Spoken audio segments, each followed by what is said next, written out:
Shalay waxay ahayd maalintii igu yaabka badnayd noloshayda. Waxaan tegay garoonka diyaaradaha ee Aadan Cadde anigoo ku sii jeeda magaalada Baydhabo. Waxaa garoonka gudihiisa ka maqlay codka haweeney qaylinaysa oo sheegaysa in taleefankeedii laga xaday. Anigoo raba inaan caawiyo ayaan ka mid noqday dad haweeneydii ku soo xoomay. Hase yeeshee markay aragtay taleefankayga ayay la soo booday, alla taleefankaygii waa kan uu wiilkan wato. Dadkii ayaa hal mar isoo wada eegay, waan isku naxay, waxaanan garan waayay waxaan sameeyo. Kadibna iyadoo ku qaylinaysa alla tuuga, iiga qaada taleefankayga, ayay ku dhegtay kuleytigayga, waxayna indhaha iigu shubtay dharbaaxa xanuun badan. Dadkii meesha buuxa ayaa iyaguna i garaacay. Kadibna anigoo naftu igu dabayar tahay ayuu iga soo gaaray nin booliis ah. Wuu iga celiyey, kadibna wuu i wareystay. Waxaana anigoo ilmeynaya oo wejiga i bararsan yahay u sharaxay sida ay wax u dhaceen. Wuxuuna labadeennaba noo kaxeeyey xarun ay boolisku ku dhex leeyihiin garoonka.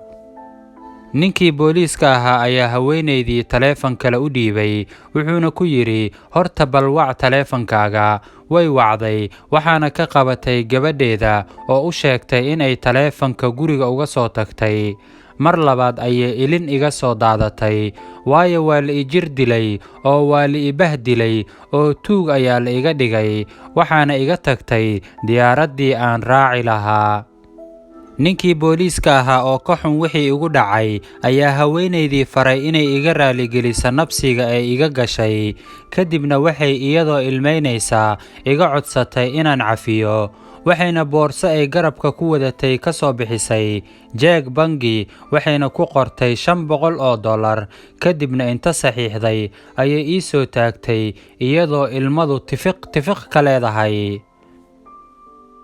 Si aan uga qaato lacagta ayaan gacanta u taagtay. Hase yeeshee waxaan indhaha faraha ka geliyey walaalkay oo agtayda jiifay.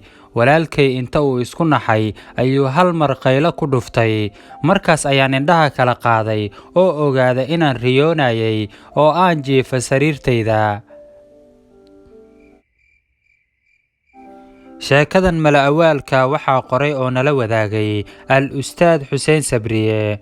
Qoraagu wuxuu leeyahay sheekadan waxayna baraysaa inaan wax hubsano ka hor inta aanan falcelin samayn, iyo sida daqiiqad gudaheed loola noolaado dareenno kala duwan.